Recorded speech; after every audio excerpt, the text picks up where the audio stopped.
Hello everyone.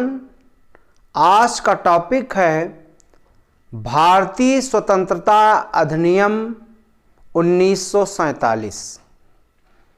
इसी पर चर्चा करूंगा। सबसे पहले इसकी पृष्ठभूमि जान लेते हैं। तो यह जो है ब्रिटिश संसद द्वारा अंतिम अधिनियम पास किया गया था। इसके बाद कोई अधिनियम नहीं आया और इसी अधिनियम के तहत भारत को स्वतंत्रता मिल गई। पृष्ठभूमि के बारे में देखते हैं तो सबसे पहले यह आया क्यों, क्या कारण था? तो उसका कारण यह था कि भारत में जब 1942 में अंग्रेजों भारत छोड़ो आंदोलन चल रहा था, तो उसी आंदोलन में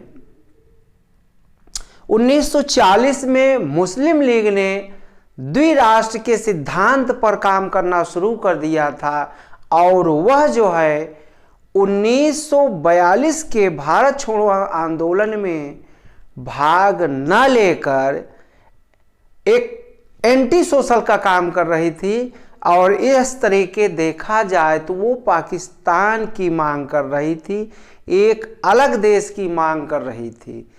तो इसका मतलब एक भारत में एक राष्ट्रवादी गुट, राष्ट्रवादी दल जो भारत की स्वतंत्रता दिलाने के लिए अग्रसर था, पक्षधर था और उसमें तन मन धन से लगा हुआ था, वो पार्टी थी कांग्रेस या अन्य तमाम लोग जो है उसमें काम कर रहे थे। दूसरी तरफ मुस्लिम लीग जो पाकिस्तान की रट लगाई थी। इससे भारत में सांप्रदायिक दंगे बढ़ने लगे, इससे भारत में सांप्रदायिक दंगे बढ़ने लगे और सांप्रदायिक दंगे बहुत मात्रा में बढ़ते हैं। और एक कारण 1945 में 2 सितंबर 1945 में सेकेंड वर्ल्ड वार समाप्त होता है और सेकेंड वर्ल्ड वार समाप्त होते होते ब्रिटेन जो एक महाशक्ति के रूप में था, ब्रिटेन और फ्रांस, ब्रिटेन की ताकत क्षीण हो चुकी थी। अब वो उसमें ताकत नहीं रह गई थी जिसके माध्यम से वह अपने उपनिवेशों पर कब्जा कर चला सकता था या उपनिवेशों पर अपना शासन शक्ति मजबूती ढंग से बनाए रख सकता था। वह उसकी अवस्था जो है क्षीण हो गई। और तीसरा उसमें जो था वह क्लीमेट एटली 20 फरवरी 1947 को जो तत्कालीन ब्रिटेन पीएम थे क्लीमेट एटली ने कहा था कि 30 जून 1948 को हर हालत में हम या अर्थात अंग्रेज भारत छोड़ देंगे। यह तीन पृष्ठभूमि के रूप में 3 कारण थे जिसके कारण जो है यह 1947 का अधिनियम, भारतीय स्वतंत्रता अधिनियम आता है। अब थोड़ा सा और हम देख लें इसमें, तो देखते हैं कि जहां 1773 के रेगुलेटिंग एक्ट द्वारा भारत पर ईआईसी का शासन शुरू हुआ था। ईआईसी का शासन अर्थात ईस्ट इंडिया कंपनी का शासन 1773 से मतलब एक कानून के रूप में शुरू होता है, कानून के माध्यम से, अधिनियम के माध्यम से। और 20-20 वर्ष पर जो है वो अधिनियम आते रहते हैं। और भारत में 1857 की एक क्रांति होती है जिस क्रांति के तहत ईआईसी ईस्ट इंडिया कंपनी का शासन समाप्त होता है और भारत की शासन सत्ता की बागडोर जो है वो ब्रिटिश महारानी के हाथों में चला जाता है और डायरेक्ट ब्रिटेन का शासन भारत में शुरू होता है और वह शासन चलता है 1947 तक, लगभग पौने 2 वर्ष तक भारत पर EIC का शासन रहा। और तब जो है यह जो शासन आता है अधिनियम 1947 का, और इसमें जब क्लीमेट एटली ने कहा था कि हम 30 जून 1948 तक हर हाल में भारत छोड़ देंगे, तब जो है क्लीमेट एटली ने लॉर्ड वेवेल को बुला लिया और एक तेज तर्रार, बहुत ही ब्रॉड माइंड, चतुर लॉर्ड माउंटबेटन को भारत भेजा था। और लॉर्ड माउंटबेटन जो है वो आ करके एक प्लान दिया, और उस प्लान के तहत जिसका नाम है माउंटबेटन योजना। और माउंटबेटन का बचपन का नाम था डिकी बर्ट, तो इस डिकी बर्ट प्लान भी उसको कहा जाता है, या 3 जून का प्लान भी कहा जाता है। और इस प्लान के बारे में आपको विस्तृत जानकारी करने के लिए मेरा पिछला वाला वीडियो देखें, तो उसमें मैंने उसको कायदे से डिस्क्राइब किया है। और आज बस इतना बताऊंगा यहाँ पर कि वह जो माउंटबेटन ने जो योजना प्रस्तुत किया था और जो उसका प्लान था, वही प्लान जो है वो ब्रिटिश पार्लियामेंट में रखा जाता है। और वह ब्रिटिश पार्लियामेंट में 4 जुलाई 1947 को रखा गया था। 4 जुलाई 1947 को ब्रिटिश पार्लियामेंट में रखा गया था। कॉमन सभा, लॉर्ड सभा जो है ऊपरी सदन था, ऊपरी सदन, और निम्न सदन जो था वो कॉमन सभा। तो लॉर्ड सभा, कॉमन सभा, फिर उसके बाद लॉर्ड सभा, फिर उसके बाद जो है ब्रिटिश महारानी का उस पर साइन होता है, और फिर वो जो है एक अधिनियम बन जाता है।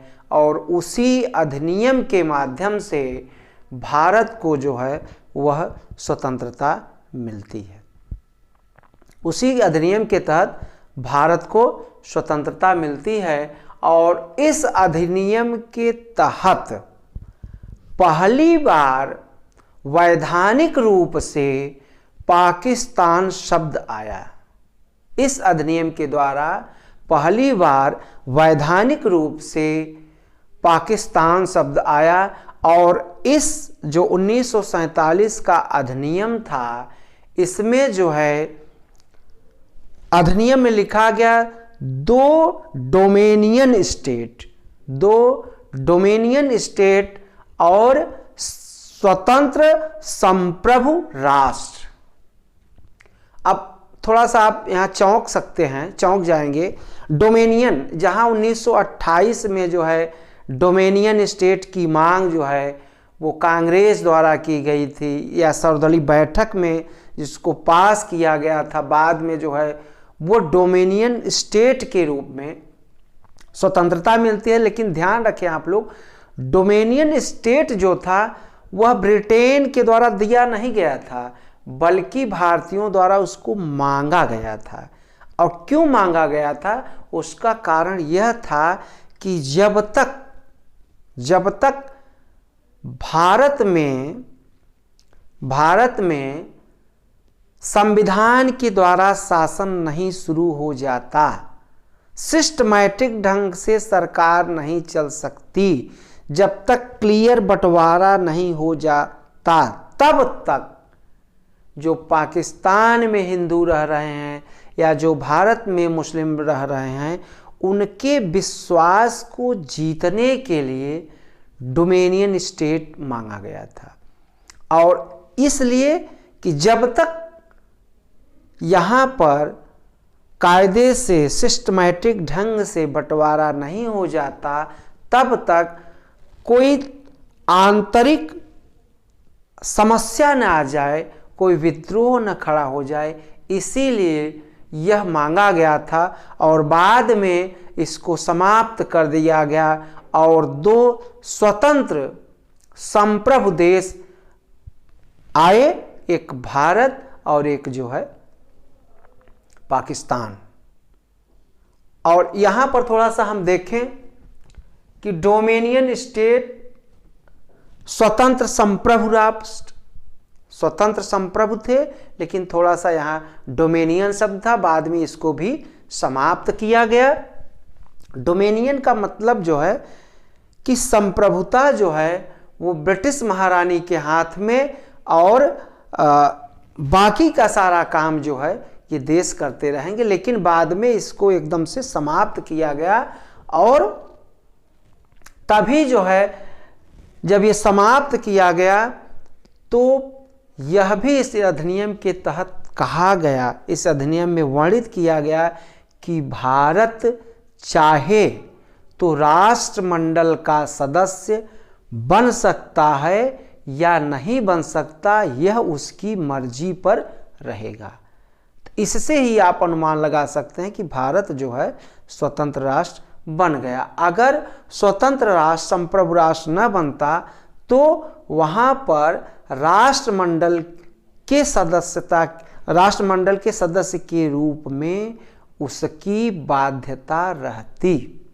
और ध्यान रखें, उस समय तक राष्ट्रमंडल बन गया था, राष्ट्रमंडल बन गया था। फिर आगे देखते हैं कि इस अधिनियम द्वारा ब्रिटिश राज को समाप्त कर दिया गया। इस अधिनियम द्वारा ब्रिटिश राज को समाप्त कर 15 अगस्त 1947 को स्वतंत्रता प्रदान करने का प्रावधान किया गया। इसी अधिनियम में 15 अगस्त 1947 को आज़ादी देने की बात आई कि 15 अगस्त 1947 को भारत को स्वतंत्र कर दिया जाएगा और दो राष्ट्र अस्तित्व में आएंगे। और 14 अगस्त मध्य 12 बजे रात को जो है स्वतंत्रता मिलती है और दिल्ली के लाल किले के पास बहुत सारे लोग जो है इकट्ठा रहते हैं और वह स्वतंत्रता की घड़ी का इंतजार करते रहते हैं कि कब हमारा देश स्वतंत्र होगा, कब हमारा देश। और उसी हर्षोल्लास के लिए, उत्साह के लिए वो दिल्ली के लाल किले के पास भीड़ जमा रहती है। फिर इसी अधिनियम के द्वारा जो वायसराय का पद था, इस वायसराय के पद को समाप्त कर दिया गया, क्योंकि वायसराय जो है representative of royal family, viceroy शब्द जो है रिप्रेजेंटेटिव ऑफ रॉयल फैमिली को परिभाषित करता था, इसलिए इसको समाप्त। एक बार आप लोग इसका स्क्रीनशॉट ले लें और फिर मैं बताता हूं कि वायसराय के पद को समाप्त कर दिया गया क्योंकि वह रिप्रेजेंटेटिव ऑफ रॉयल फैमिली को परिभाषित करता था और वायसराय जो है वह ब्रिटेन की महारानी का प्रतिनिधित्व करता था, इसलिए इस अधिनियम को समाप्त कर दिया गया। और दो नए पदों को सृजित किया गया। वो दो नए पद थे गवर्नर जनरल, गवर्नर जनरल। और जब तक भारत में अंतरिम सरकार है, अर्थात जब तक संविधान का निर्माण हो रहा है, और संविधान का निर्माण जो है 11 दिसंबर 1946 से शुरू हुआ था, तब तक भारत और पाकिस्तान दोनों राष्ट्रों में गवर्नर जनरल जो है वह शासन करेंगे। और भारत में कुछ समय तक माउंटबेटन गवर्नर जनरल रहता है। उसके बाद जो है सी राजगोपालाचारी जो है, चक्रवर्ती राजगोपालाचारी भारत के गवर्नर जनरल बनते हैं। और वहीं पाकिस्तान में जो है वो गवर्नर जनरल के पद को मोहम्मद अली जिन्ना ने संभाला था। मोहम्मद अली जिन्ना ने संभाला था और जिन्ना की हठधर्मिता, जिन्ना की कट्टरता के कारण भारत का विभाजन हुआ था और जिन्ना ने वहाँ गवर्नर जनरल का पद संभाला और उससे जो जिन्ना की महत्वाकांक्षा थी वहाँ समाप्त हो जाती है, क्योंकि गवर्नर जनरल तब जो है मजबूत पद है जब जो है राजतंत्रीय व्यवस्था हो या फिर डिक्टेटरशिप हो, तानाशाही व्यवस्था रहेगी तब तो गवर्नर जनरल है। लेकिन अगर डेमोक्रेसी है, प्रजातांत्रिक व्यवस्था में प्रधानमंत्री वास्तविक संप्रभु होता है, इसलिए वहाँ का वास्तविक संप्रभु पाकिस्तान का वो बनते हैं लियाकत अली, जो अंतरिम गवर्नमेंट में वित्त मंत्री के रूप में आदमी थे। वह पाकिस्तान के प्रधानमंत्री बनते हैं और भारत में प्रधानमंत्री पंडित नेहरू बनते हैं। भारत में प्रधानमंत्री पंडित नेहरू बनते हैं। हाँ, एक बात और ध्यान दे लें कि यहाँ पर जो शासन चल रहा था तत्कालीन, जो भी मान लीजिए उसमें लिखा गया था कि अब जो है भारत में जो शासन चलेगा जब तक संविधान का निर्माण हो रहा है तब तक के लिए जो संविधान सभा है, संविधान सभा के पास पूरी ताकत है, पूरी संप्रभुता उसके पास है। अगर कोई समस्या आती है तो वह कोई कानून बना करके भारत में शासन कर सकती है और पाकिस्तान में जो पाकिस्तान की जो संविधान सभा है वह कानून के माध्यम से शासन कर सकती है। और जो अन्य शासन जो चलेगा वह 1935 के अधिनियम से शासन चलेगा।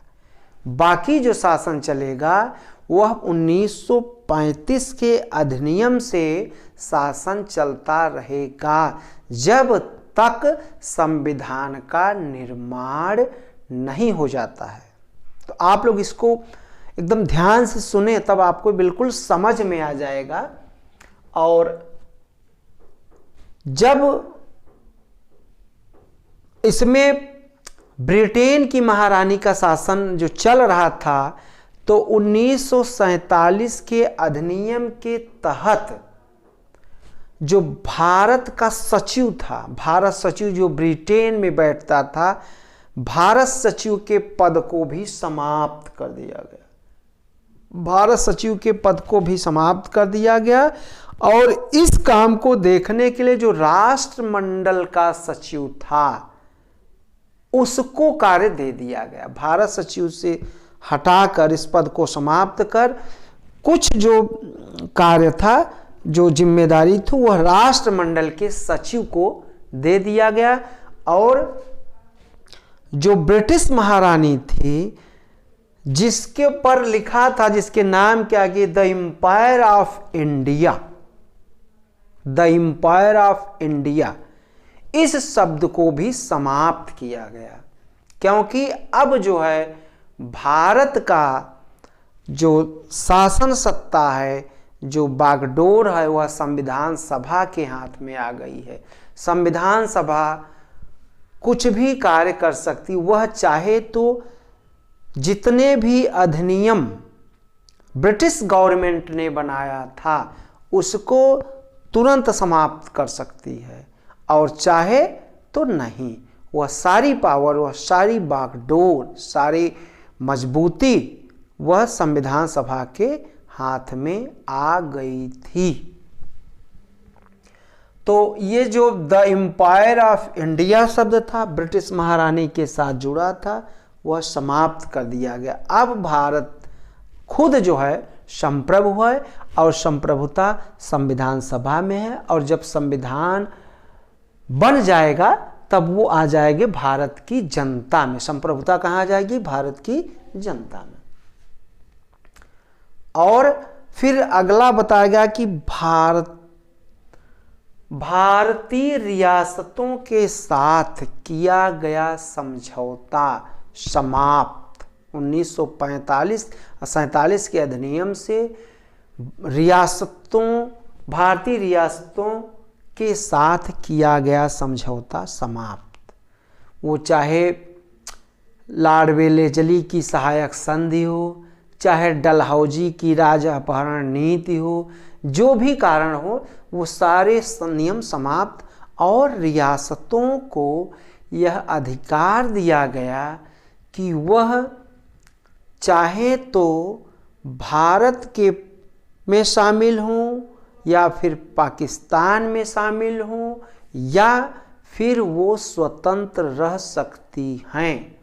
और जहाँ ये लिखा गया कि वह स्वतंत्र रह सकती हैं, तो वही स्थिति भारत के लिए दुखदाई हो गई थी, जिसके कारण भारत को जम्मू कश्मीर के मामले में काफ़ी समस्याओं से जूझना पड़ा था। और वहाँ के राजा हरि सिंह ने कहा था कि हम जो है भारत में शामिल नहीं होंगे, और वहाँ का संविधान जो है अलग बना था और 1957 में वहाँ का लागू हुआ था। और अभी जो है पिछले साल भारत में अभिन्न अंग के रूप में जम्मू कश्मीर को जोड़ा गया और उसको जो है यूनियन टेरिटरी का दर्जा दिया गया, कश्मीर और लद्दाख को। अब यह समस्या सॉल्व हो गई और इसीलिए पुलिस कार्रवाई हैदराबाद रियासत में, जूनागढ़ रियासत में करना पड़ा था। और भारत को एक करने में सरदार पटेल और उनके सेक्रेटरी वीपी मेनन का बहुत बड़ा हाथ था। तो ये हुआ। और उस समय 562 रियासतें थीं और 562 रियासतें जो है वह सरदार पटेल की बदौलत भारत में एक होती हैं। अगर ऐसा न होता तो भारत एक महाद्वीप होता, भारत एक महाद्वीप होता। और ये बाल्कन प्लान जो है वह माउंटबेटन लाया था। ध्यान रखें कि माउंटबेटन ने ये बात जो है बीपी मेनन से कहा था और बीपी मेनन ने सरदार पटेल को बताई थी। तो उसी समय बीपी मेनन और सरदार पटेल ने माउंटबेटन से कहा कि इस बाल्कन प्लान को यहीं समाप्त करो, ये चर्चा में भी नहीं आना चाहिए। और तब जो है यह भारत में, यह अस्तित्व में एक भारत संप्रभु स्वतंत्र राष्ट्र बनता है। फिर अगला जो है इसमें आया कि संविधान सभाएं अपने अपने देश के लिए संविधान का निर्माण करती रहेंगी। संविधान सभाएं अपने अपने देश के संविधान का निर्माण करती रहेंगी और छोटे मोटे कानून जो है वह अंतरिम सरकार वह जो है बना सकती है, वह बना सकती है। बाकी जब तक संविधान नहीं बन जाता 1935 के अधिनियम से शासन चलता रहेगा। हाँ, केंद्रीय स्तर पर गवर्नर जनरल, केंद्रीय स्तर पर गवर्नर जनरल और प्रांतीय स्तर पर गवर्नर जो है वह काम को देखते रहेंगे। फिर 1947 के अधिनियम में जो है, जो अंग्रेजों ने इस 1947 के अधिनियम को कहा था सबसे महान और उत्तम, सबसे महान और उत्तम अधिनियम। और इस अधिनियम के द्वारा, इस अधिनियम के द्वारा नए स्वर्ण युग का सूत्रपात भारत में शुरू होता है। और इसमें आप लोग ध्यान रखें, ये तो प्री के लिए होगा, मेंस के लिए आप लोग जैसे मान लीजिए आ गया कि भारतीय स्वतंत्रता अधिनियम का मूल्यांकन करिए, मूल्यांकन करिए। तब आप लोग, मूल्यांकन का मतलब ये हुआ कि उसमें विशेषता भी और उसकी कुछ कमियां भी, वो दोनों बराबर बराबर मात्रा में रहे। इस तरीके से आप मेंस की भी तैयारी कर सकते हैं। और आज इतना ही। और बहुत इम्पॉर्टेंट टॉपिक था भारतीय स्वतंत्रता अधिनियम, और आशा करता हूं कि आप लोगों को बहुत बढ़िया समझ में आया होगा। एक बार आप लोग इसका फिर से स्क्रीनशॉट ले लें। और धन्यवाद।